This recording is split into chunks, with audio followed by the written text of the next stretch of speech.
મનસુખભાઈને પોતે રાજનીતિમાં ક્યાં સુધી એક્ટિવ રહેશે? આવતી ચૂંટણી લડવાના જ નહીં? ના, રોનકભાઈ, મેં બહુ સમજી વિચારીને મેં કીધું છે કે હવે ચૂંટણી લોકસભાની નહીં, હા પાર્ટીમાં સક્રિય રીતના કામ કરીશ.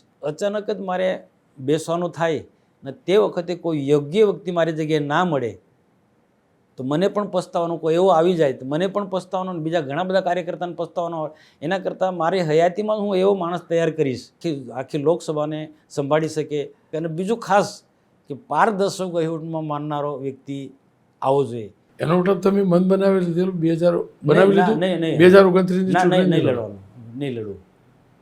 પાર્ટી હું મજબૂત માણસ આપીશ પાર્ટીને.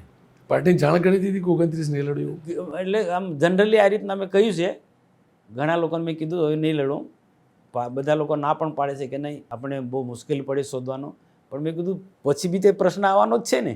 મારી સાથે વર્ષોથી કામ કરનારા કાર્યકર્તા હોય, કોઈ યુવા કાર્યકર્તા હોય, આજે મારી સાથે યુવાનો પણ ખૂબ મોટી સંખ્યામાં જોડાયેલા છે. તો એવા બધાને પણ સાચવી શકે.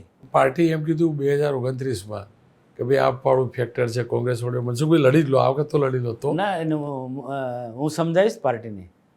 પાર્ટીને હું આપીશ માણસ તેવો. હજુ સમય છે 3 વર્ષ.